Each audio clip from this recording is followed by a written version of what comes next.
I'm Kamayo ako.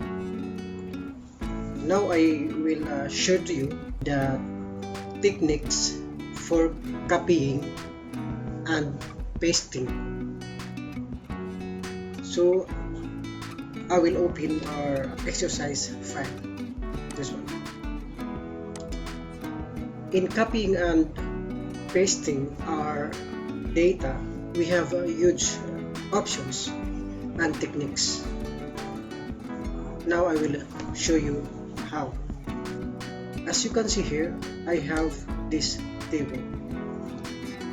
So we want to copy this one or move into different destination. First, just highlight this one, then put your cursor at the edge of this table.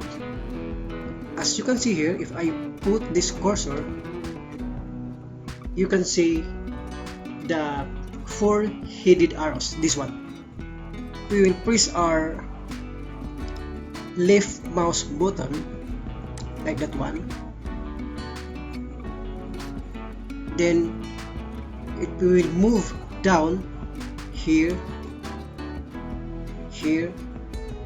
Now our table will be moved down. Look, this one.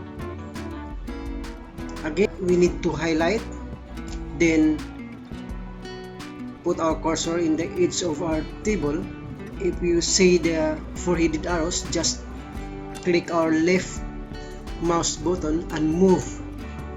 We can move also here from this direction. Then look, then I will the same. We will highlight and move here. So this is the first technique. We have also shortcut.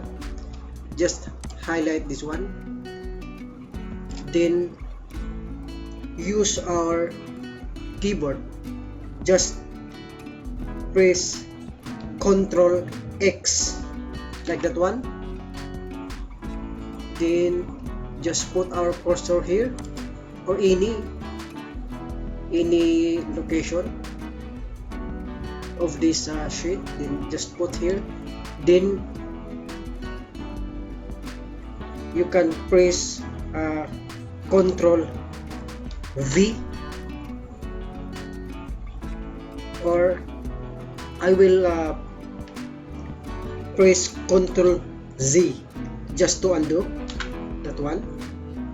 Instead of press Ctrl V, we can also directly hit our enter key in our keyboard. Just hit enter, automatically it will move down. Again, I will press Ctrl Z and that one. So that's means undo. Okay, that's the another copying option.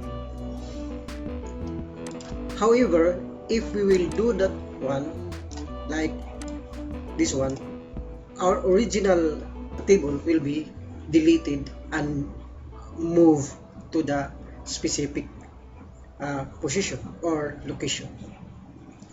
Now I will show you the other copying techniques. Again, I will press Ctrl Z. Another copying techniques that our original will remain as is. Again, we will highlight this one, then we will put our cursor in the edge of our table. Before, we just press directly our left mouse button. If we will do that one, our original table will move to the other location. Now, what we will do is we need to copy and paste into specific location of this sheet, but our original table must be as is. First, this one, Since we already saw the 4-headed arrows, what we will do, just press our control in our keyboard. As you can see, there is a plus sign. Now just press our left mouse button while pressing our control keyboard. Press, then I will drag here, then keep your control in your keyboard pressed and free press our left mouse button. Look, now we have our data copied from this original table. Again, highlight this one, put our cursor at the any edge of this table, that one, then press our control in keyboard. Now you can see the plus sign, then press your left mouse button, then move to the specific location like this one, then free your mouse button, then you can free also your control in keyboard. So now we have copied a table. So again, I will control Z. Okay, now we have this. Now we will use another pasting techniques. Again, we will highlight this one. As you can see here, this paste button is disabled, so meaning we cannot use this one.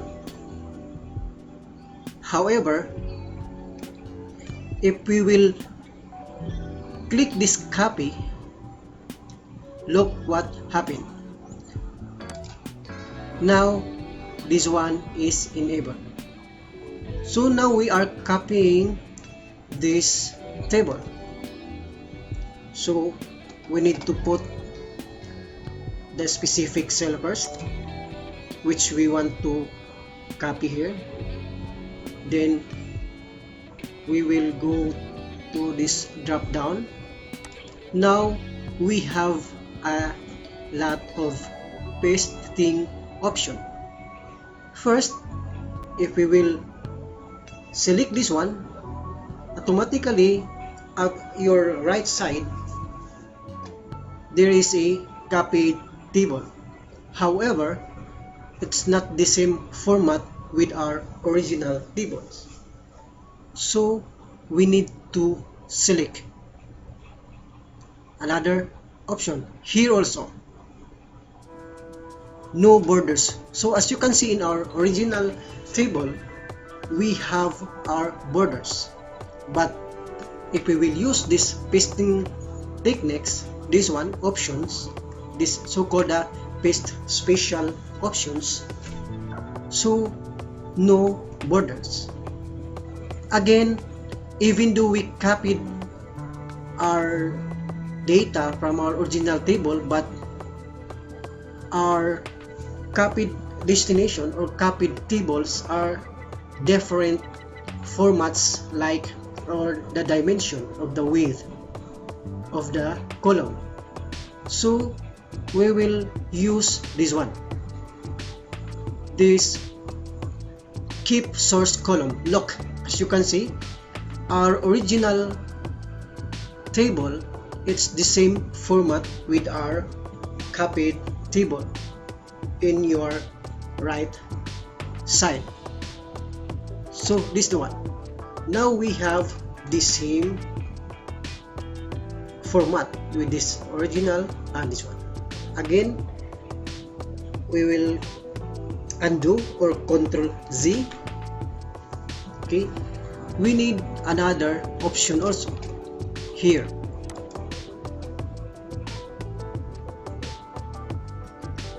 We will use this link, this one.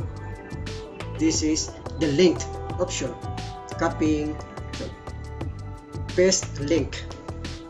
So again, the format is different than our original. So these techniques, I just want to show you how this usable also. We'll try to use this one. So since this we copied it through link techniques, if we will modify any of this data, automatically this table also will be updated since this is the source. I will like this one. I will type, let's say 500. Then if I hit enter, look our destination. Automatically this one changes. Then we'll try also here. I will highlight this one in order to show you that this is working. Okay, here 105. If I will type 300, automatically also that data will be changed to 300. I will hit enter. So this is how amazing pasting techniques. Okay, again I will show you another option. We'll make Ctrl C to undo. Okay, we have now original. Another techniques is we will highlight this one. Then again, as you can see, this one is disabled because we did not select or copy yet. So just click this button or Ctrl C to copy. Then we'll put our cursor here. Then we will choose another pasting techniques or paste special options. So now we will use this one. We will choose this image.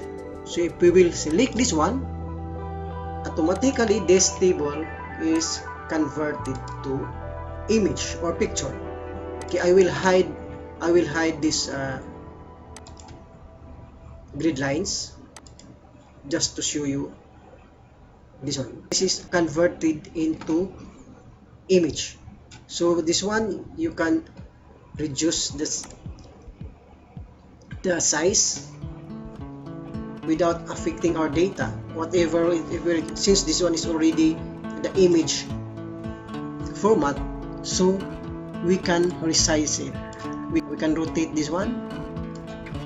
So this is how amazing also this kind of techniques. Another techniques, this one, we will use this one. Now we'll select home, then copy. If you will type this one by one, January, February, March, April, so it took time for you. However, we have our pasting techniques which we can choose here in our paste special. We can use this transpose. Look, now our data is transposed to downward position. So this is our techniques for copying and pasting data. Again, thank you for your time. Please don't forget to like, share, and subscribe if you are not yet subscribed to my channel. Thank you.